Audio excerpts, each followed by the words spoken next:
guys, as you know, we have been to Walt Disney World twice this fall, almost a month, a little over a month apart.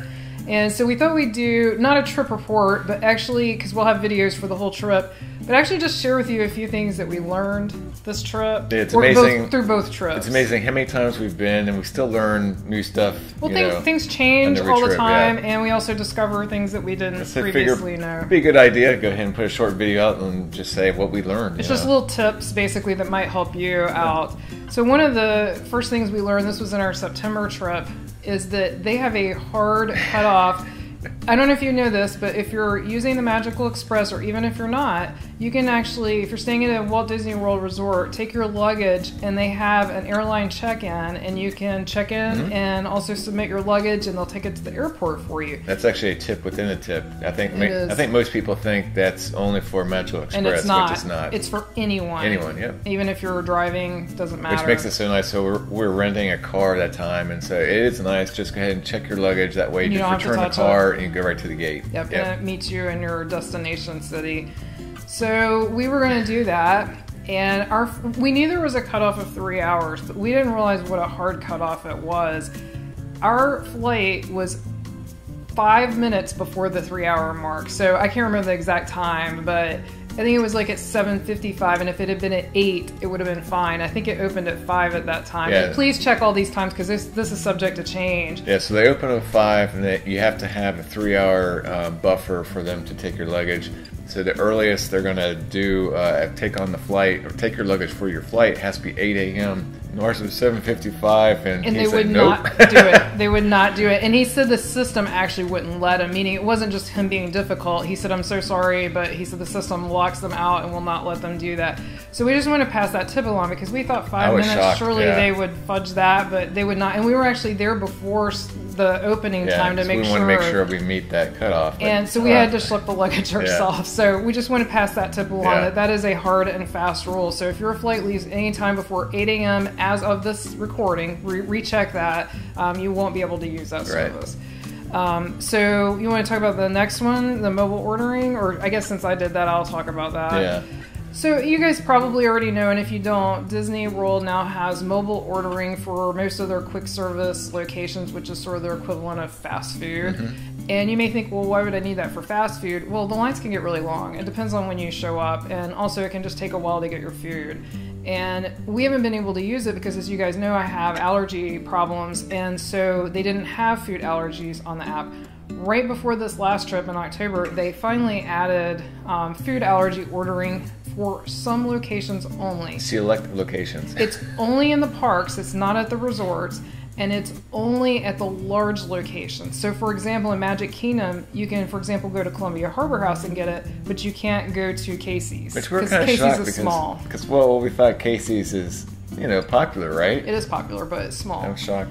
So it's basically just a few select locations, so you'll have to check that on the app. But we wanted to mention, since we actually used it, we loved it. Yeah, so easy. So easy, and both of our food came out hot and fresh, and that's been a problem for us in the past. A lot of times if we order together, because mine takes so long, his is ice cold by the time it comes out. I don't know why it's different when you do mobile ordering, but each of us, I think, had really good fresh food. We literally just walked in, grabbed our food. They notify you when it's ready. On the app. On the app, you grab your food and you go, and it's awesome. And you pay through the app on your credit card, so you don't even have to swipe your Magic Band or anything. So I guess we're talking about both mobile ordering and food allergy ordering together. We loved it. The whole experience was very pleasant and highly recommend it. And I know, I heard someone mention, well, they don't take discounts. Well, right now there is no annual pass holder discount, so that didn't affect us. If there had been a discount, I probably wouldn't have done it. I know it's only 10% or whatever, but I don't care. I probably would have still stood in line and done it the old-fashioned way. But right now there is no annual pass discount. I think there's DVC discounts, but only at certain locations. Like, I think someone mentioned Cooks of Dublin, and we're not DVC, so we're not experts on that. So basically, right now, I don't think there's any discounts to be had, so there's no reason not to use the app. So that's one of our other tips. That was cool. Yeah, that was nice. This next one, it's the low wait times. Low waits. So we noticed, now granted, we went in September and October, which are not the most crowded times of the year, but we also go September and October almost every year, so we have a pretty good frame of reference for how busy things should be during that time. we noticed a huge difference, I think due to the opening of Toy Story Land and the continued popularity of Pandora, that the Soarin', which also has the third theater now, we saw it twice with a 10-minute wait, and that was like at 10 a.m. when it should be like packed. For example, Living with the Land had a longer wait than Yes, Soarin'. yes. That was funny. And then Midway Mania, which, don't get me wrong, it has busy waits at times, but when we were there both times, I think it's in the morning when people are rushing their Slinky Dog. It was like a 15-minute wait or less. Yeah. It was like really short.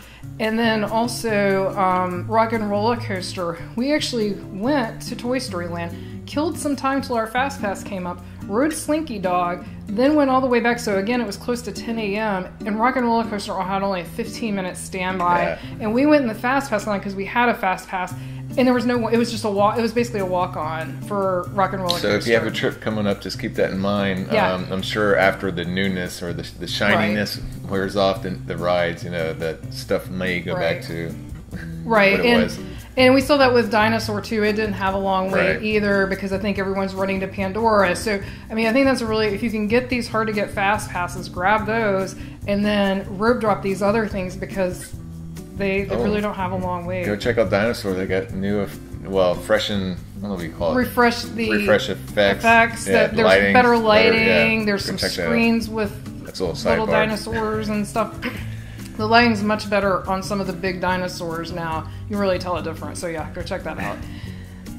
Want to talk about the walking path? So the walking path from Boardwalk area, also Beach Epcot. Club. It goes all the way from Epcot to Hollywood Studios. You're right.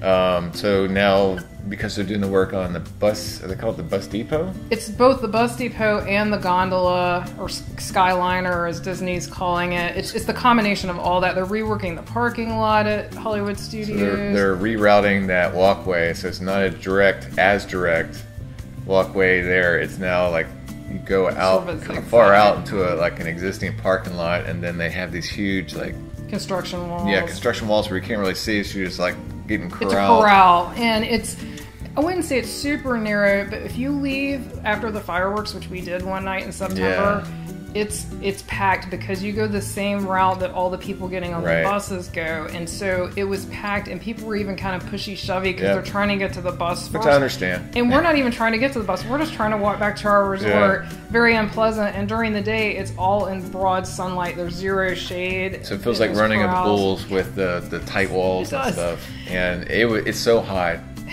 So we did, I don't know, I think the high heat of the day one day, and we're going to Mama Melrose's, and I felt so bad because I was just covered in sweat. I apologize to the waitress, and I'm sorry, I don't look good. So our advice, that's just our advice, is if you can help it, don't use the trail until they finish that construction, because we also timed it before they started construction. We could always beat the boats from Epcot, always, because they stop at several resorts. Now, the boat easily beats us. So, I mean, that's how much of a detour it is. And like I said, it even varies depending on what time. So if you leave when the park closes or right after the fireworks, it's going to take you even longer than that. It's going to take a long time. So our advice, skip that walking. Normally we recommend the walking path. Skip it for now would be our advice. All right, you talk about this because I can't speak to this. Oh yeah, the pizza. What's it called? Is it just the called Boardwalk Pizza Window? Pizza Window at Boardwalk. It's right near Trattoria, but it's not part of the restaurant. But I have a feeling they cook the pizza probably in the same kitchen. But I think it's called the Boardwalk Pizza Window. So I think before they've had a bad reputation for their pizza. Yes, it was just very bad. Yeah, it's just so I don't think I ever tried it before. I'm not sure. But they got a new chef and they got new recipes, new spins on the pizza, and I tried it and I was like, whoa, this is really good. It was good. It was a white cheese mushroom and it's supposed to have bacon on it, but I just asked for the bacon to be left off and they said no problem. Personal size, and it was so good I actually got it twice. It was actually so good I only got fish and chips once the entire trip, this last trip. That has to be some kind of a record. You guys know he loves really his fish and chips. It had a wood fire taste to it. Oh, it's just really good. That's awesome. So I highly recommend it. Check it out. And our final tip that we learned over these past 2 trips is we can, and I did mention this on social media, but we can vouch 100% that if you rent DVC points, you will not be charged for parking. So when they started charging for parking at the Walt Disney World resorts, there was a lot of confusion over whether DVC renters would have to pay or not, because DVC owners do not have to pay, and when you rent points, you're staying as a guest of the owner. So the assumption is that you would not have to pay, but I don't know how you guys are. I always like to hear a personal account from somebody that, nope, I wasn't charged. We've been twice now, and we have not been charged. One time we actually went through the guardhouse. That was my mistake. I just forgot that you can still badge through on your first day, as soon as you get there. But I actually went through the guardhouse, so no charges there. Second time I went through the regular gate. If you have gotten your room and you checked in online, you can actually just, I don't know if everyone knows this, you can actually just go straight to the gate and use your magic band to get in. You don't even have to go through the guardhouse. But in any case, we actually went to the front desk and checked in, and no one ever even asked me about a card. There was never any charge, never any issue at all. So we just wanted to confirm that that is indeed true, that if you rent DVC points, you will not have to pay for parking as of the time of this reporting. Disney could always change things, but as of right now. Anything else you can think of? I think that is it. I think that's it. There's probably things we're forgetting, but we just wanted to share with you while it's still fresh in our minds, the things that we picked up, and we'll continue to do this as long as we learn new stuff, which we pretty much do all the time. Every time we go, there's something that we figure out. There's something new, some changes. Yeah, exactly. Thanks for watching. As always, we appreciate subscribes, likes, shares, and comments. Until our next adventure.